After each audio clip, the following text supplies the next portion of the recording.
Servus zusammen, ich hoffe, dass euer Eislauf- oder Eishockeysaison gut begonnen hat oder wenn es noch nicht begonnen hat, dass es bald beginnen wird und ich hoffe, dass euer Schliff auch passt. Und in diesem Video werde ich euch zeigen, wie das Schlittschuhschleifen geht. Es ist mir unheimlich wichtig, dass jeder ein gutes Gefühl auf dem Eis hat. Schlittschuhschleifen ist nicht unbedingt eine Kunst, aber man muss auf ein paar Sachen aufpassen. Und ich weiß, dass viele von euch eure eigenen Schlittschuh nicht schleifen können. Dennoch ist es mir wichtig, dass ihr wisst, worauf man achten muss und auch, was man vielleicht ändern kann, um einen geeigneteren Schliff zu bekommen. Es gibt viele Läden in Deutschland, die sehr gut schleifen, aber auch, leider auch einige, die einen weniger guten Job machen. Und in diesem Video zeige ich euch, wie das Schlittschuhschleifen geht. Let's go!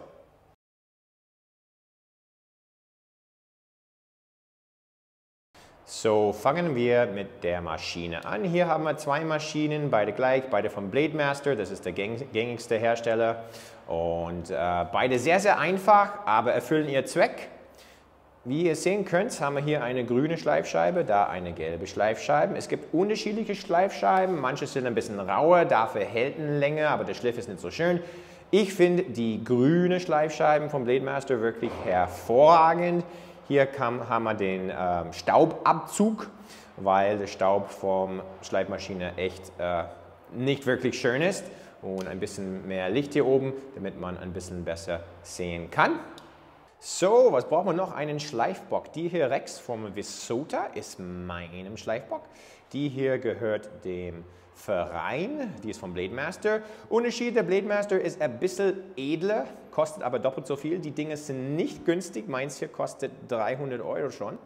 Und dann hier seht ihr diese Räder. Wenn ich an die äußere Räder drehe, dann geht der Bock hoch oder runter. Und diesen Räder hier schafft es, dass ich den Bock leicht kippen kann. Meistens drehe ich alle drei gleichzeitig, aber nicht immer. Das finde ich, dass ich einen Vorteil hier habe, den Blademaster gegenüber, weil hier sind kleine Schrauben und die kann man nur nach oben oder nach unten verstellen. Anderer Vorteil, was ich gerne an meinem Schleifbock habe, sind diese Zähler an den Rädern. Dann weiß ich genau, wie viel ich das Rad gedreht habe. So, was braucht man noch? Dieses Teil hier, um die Schleifscheibe abzuziehen. Das hat eine harte Spitze hier und damit muss ich die Schleifscheibe immer neu abziehen nach alle spätestens 3 Paar Schlittschuhe. Ich mache es eigentlich nach jeden 2 Paar Schlittschuhe. Die steckt man hier rein und wie ihr seht, wenn ich es nicht so weit reinstecke, ich muss schauen, dass es immer an der Scheibe ist, so kann ich kann es verstellen. Wenn ich es nicht so weit reinstecke, dann habe ich einen etwas größeren Radius vom Kreis und das macht die Schleifscheibe etwas flacher. Wenn ich es mehr reinschiebe, dann hat es einen kleineren Radius und das macht die Schleifscheibe etwas runder und somit kann ich einstellen, ob ich einen sehr tiefen Schliff habe mit einem sehr kleinen runden Radius oder einen flachen Schliff habe mit einem sehr großen Radius. So, ich versuche das jetzt bildlich darzustellen. Hier habe ich meine Schleifmaschine, meine Schleifscheibe, die hier raussteckt. Und diese Schleifscheibe habe ich sehr flach abgezogen. Also wenn man sich vorstellen würde, das wäre ein Kreis, man würde eine Kreisweite malen, dann hätte diese Schleifscheibe, diesen Kreis, einen sehr großen Radius. Meine Kufe wird dann hier drauf sitzen. Und das wäre dann der Schliff auf der Kufe, wie man sieht, einen sehr großen Radius, sehr, sehr flacher Schliff. Die Kufe wird hervorragend aufs Eis gleiten, aber nicht ganz so viel Grip haben. Hier unten eine Schleifscheibe, die ich abgezogen habe, hier mit einem sehr kleinen Radius. Dieser Kreis hier, wenn man einen Kreis weiter malen würde, wäre ein viel kleineren Kreis und meine Kufe wird hier so drauf sitzen. Das Bild ist nicht perfekt, aber man sieht, hier würde ich viel tiefere, schärfere Kanten haben. Die würden viel tiefer ins Eis reinsinken. Hätte ich einen besseren Grip, aber ich würde nicht so gut gleiten können. So, was braucht man noch? Schutzbrille würde ich eigentlich immer anziehen, die sind aber voll verkratzt. Ich brauche wirklich neuen. Oft schleife ich eigentlich mit meinen Brillen, aber ich habe gerade Training gehabt auf dem Eis. Und wenn man oft schleift, eine FFP2-Maske hat mittlerweile jeder. Der Staub von dieser Maschine ist echt nicht gesund. Ich trage immer eine Maske, außer bei diesem Video, weil ich mich nicht wie Darth Vader anhören möchte. Und können einfach loslegen. Schleifen wir. So, ich werde meinen Schuh jetzt reinstecken. Ich muss das einfach nur hier aufdrehen. Früher habe ich einen Knauf drauf gehabt, nur leider habe ich das Teil ein paar Mal auf den Boden fallen lassen. Super optimal, mag sie auch. Schlittschuh rein, Teil wieder drauf. Ich möchte meine Schlittschuhe relativ mittig in das Teil haben, muss aber nicht unbedingt mittig sein. Und dann drehe ich das Teil wieder fest zu. Wie gesagt, wenn ich den Knauf noch hätte, wäre es viel einfacher. Dann muss ich die Maschine jetzt anmachen. Mein Diamant ist hier fest reingeschraubt, mache die Maschine an und ziehe vorsichtig die Scheibe ab. Normalerweise, wie gesagt, hätte ich die Gebläse dafür an. Hier hinten kann ich das Teil hier nach und nach näher an die Scheibe ranbringen, bis ich merke, dass sie sich berühren. Ganz, ganz vorsichtig hin und her.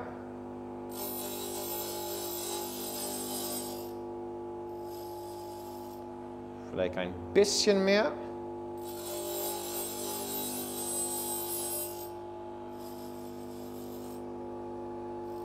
Und jetzt habe ich das schon. Kann ich das hier rausmachen, hier nach hinten schieben, hier abputzen und ich bin dann soweit, um zu schleifen. Okay, so we are ready to go. Sehr wichtig, nicht zu viel Druck ausüben. Wenn man zu sehr drauf drückt, verbrennt man die Kufe. Ich weiß nicht, ob ihr schon mal die Kufe gesehen habt, die ein bisschen braun war oder schwarz war. Die wird dann zwar scharf, aber sehr, sehr brüchig und sehr, sehr schnell stumpf nach einer Eiszeit. Und dann müsst ihr immer noch mal schleifen. Also gleichmäßig, mit nicht so viel Druck. Okay, rüber.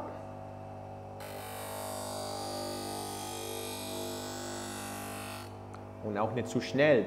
Ich bevorzuge es immer nur in eine Richtung zu machen. Viele machen es hin und her, nur ich finde dabei werden die Spitzen hier sehr schnell abgerundet. Das mag ich nicht. Und viele sagen, man muss unbedingt in die Richtung schleifen, in der sich die Scheibe dreht. Gebe ich grundsätzlich recht, nur die Scheibe dreht sich in diese Richtung und ich fühle mich dabei einfach nicht wohl. Und ich finde, dass es ein größerer Unterschied ausmacht, wenn man beim letzten Durchgang keinen Wachs benutzt. Dazu komme ich gleich. Also wenn man mit Wachs benutzt, dann ist es kein so großartiger Unterschied. Ich schleife auch nicht zu krass in einem Kreis, sondern eher relativ flach, weil ich will nicht, dass meine Kufe zu sehr abgerundet wird.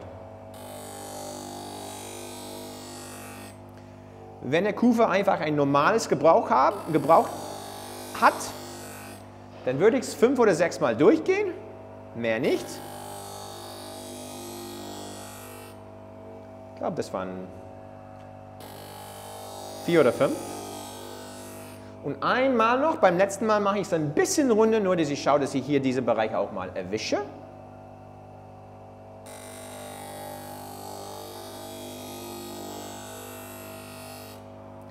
Und jetzt muss ich schauen, ob meine Kanten gleichmäßig sind oder nicht. Also, es ist ein bisschen schwieriger heute für mich, weil ich hinter der Kamera auch bin. Ich habe meine Schlittschuhe noch im Bock. Ich könnte es raustun, aber bei diesem Bock habe ich keinen Grund dafür. Und ich auch finde, manchmal, wenn ich es wieder rein in den Bock tue, dann ist es ein bisschen anders. Sitzt ein bisschen anders. Das will ich nicht haben. Tue ich meinen sogenannten Edge Checker drauf und messe vorne und auch hinten bei einer größeren Senioren-Schlittschuh wie meinem. Bei kleineren Schlittschuh würde ich es wahrscheinlich nur an einer Stelle messen. Und ich sehe, dass diese Kanten hier, dass es ein bisschen zu hoch ist. Man sieht es besser, wenn ich es hier hinten tue. Ich glaube, da könnt ihr sehen. Hier sieht man so ein bisschen mehr als einem Strich. Innerhalb einem Strich merke ich keinen großartigen Unterschied. Aber mehr als ein Strich schon. Und hier ist es etwas zu hoch. Das heißt, ich muss diese Kante hier ist zu hoch.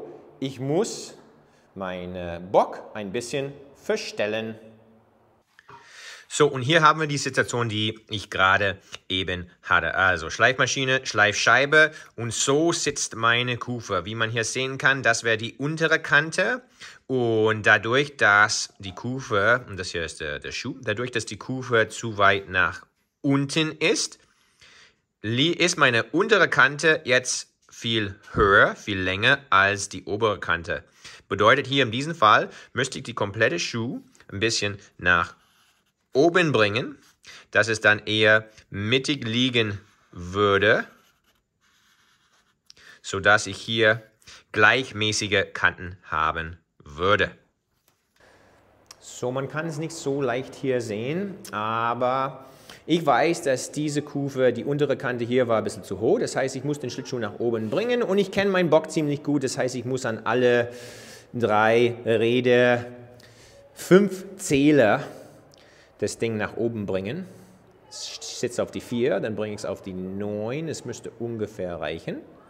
Und mache das dann auch an alle 3 Räder in diesem Fall heute. So, jetzt habe ich den Schuh justiert und werde es nochmal 2-mal durchgehen lassen. Eine Sache. Viele meinen, dass die einfach beäugen können oder eine Münze nehmen können, um zu schauen, ob die Kanten gerade sind oder nicht. Von 10 Leuten, die meinen, dass sie das können, kenne ich einen, der das tatsächlich kann, und ich bin nicht eins davon. Mit ein bisschen Erfahrung wird man selber schon sehen, ob die Kufe zu hoch sitzt oder zu tief sitzt, weil man sieht anhand von wo die Funken rausspringen, ob die Kufe richtig sitzt oder nicht. Trotzdem messe ich immer. Es ist so unheimlich wichtig und gerade Kanten ist das A und O oder ebene Kanten. Da gibt es keine Ausrede dafür, wenn die Kanten nicht eben sind. Jetzt ziehe ich es noch mal ein paar Mal durch.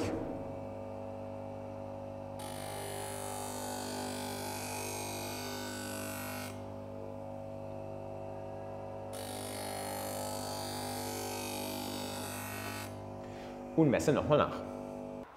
Also Freunde, ich tue es mal in die Kamera rein.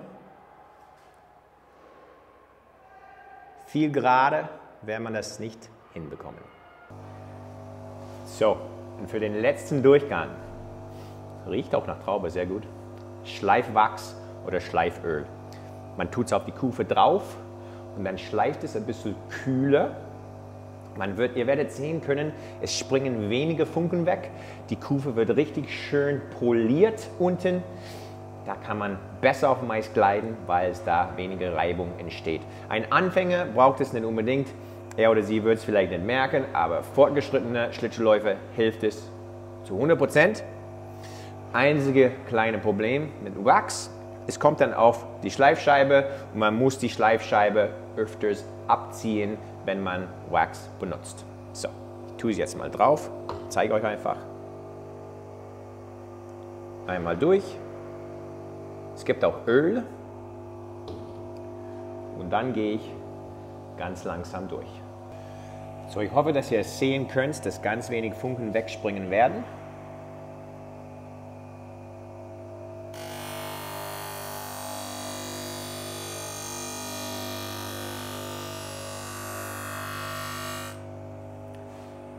Ganz langsam durch, ein richtig schön polierter Schliff. So, letzter Punkt. Die meisten Kufen haben mittlerweile eine Beschichtung drauf, diese schwarzen Kufen oder andere Beschichtungen. Man darf keinesfalls mit einer normalen Schleifscheibe mehr drüber gehen. Man macht die Beschichtung einfach kaputt. Und die brauchen das auch nicht. Wenn man eine ältere Kufe hatte, die keine Beschichtung drauf, dann einfach einmal fest durch auf eine Seite, einmal fest durch auf der anderen Seite. Nicht mehr ein verrückter Hin und Her, aber alles, was ich brauche, ist ein Ledertuch, abziehen und fertig. So, kleiner Nachtrag, da ich ein paar Sachen vergessen habe. Goalie-Schliff, wie schaut es da aus?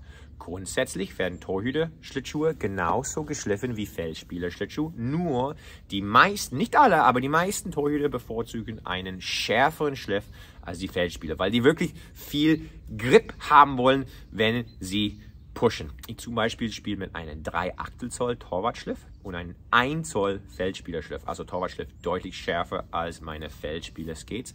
Einige Goalies bevorzugen auch einen Offset-Schliff. Das bedeutet, dass die Innenkante absichtlich höher gemacht wird als die Außenkante. Also die Kanten sind uneben, weil als Goalie verbringt man fast seine komplette Zeit auf die Innenkante. Die Außenkante wird nur gebraucht, wenn man hinter das Tor läuft, um eine Scheibe in die Rundung zu holen. Ansonsten stört eine scharfe Außenkante viele Torhüter. Also es ist ein Ausnahmsfall, wo die Kanten nicht eben geschliffen werden sollen.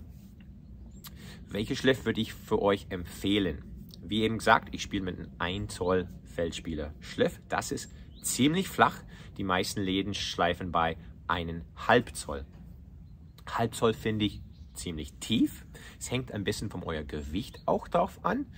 Ein kleines Kind wird nicht so tief ins Eis sinken als ein Erwachsener. Deshalb könnte einen schärferen Schliff vertragen. Ich würde allerdings empfehlen, fragen euer Laden, wie tief werden meine Skates geschliffen. Das müssen die euch sagen können. Und probier es anschließend ein bisschen flacher. Wenn man mit einem flacheren Schliff klarkommt, dann gleitet man besser, spart man sich Energie und es ist besser. Probiert es für eine Woche aus. Am Anfang wird es vielleicht ein bisschen rutschig, sich ein bisschen rutschig anfühlen. Aber wenn man sich daran gewöhnen kann, die Kanten sind auch genauso scharf, nur flacher geschliffen, dann ist es eine super Sache, einfach weil man viel besser gleiten kann. Letzte paar Punkte. Wenn du das Gefühl hast, dass eine deiner Kanten richtig scharf ist und der andere Kanten stumpf ist, dann ist es der Schuld vom Operateur. Dann sind deine Kanten nicht eben. Und das ist absolut Pflicht. Und, wie vorher auch gesagt, wenn deine Kufen schwarz oder braun zurückkommen, dann hat der Operateur die Schlittschuh zu fest reingedrückt. Und das ist auch ein No-Go. Ich hoffe, dass dieses Video euch helfen könnte, das Schlittschuhschleifen zu verstehen. Jeder hat einen guten Schliff verdient. Das heißt nicht, dass jeder Anfänger jetzt eine perfekte polierte Kufe mit Wachs braucht. Das ist für Fortgeschrittene, aber jeder hat ebene Kanten verdient und viel Spaß auf dem Eis verdient. Ich hoffe, dass ihr viel Spaß auf dem Eis diesen Winter habt mit einem guten Schliff. Bis zum nächsten Mal bei Marcel's Hockey School.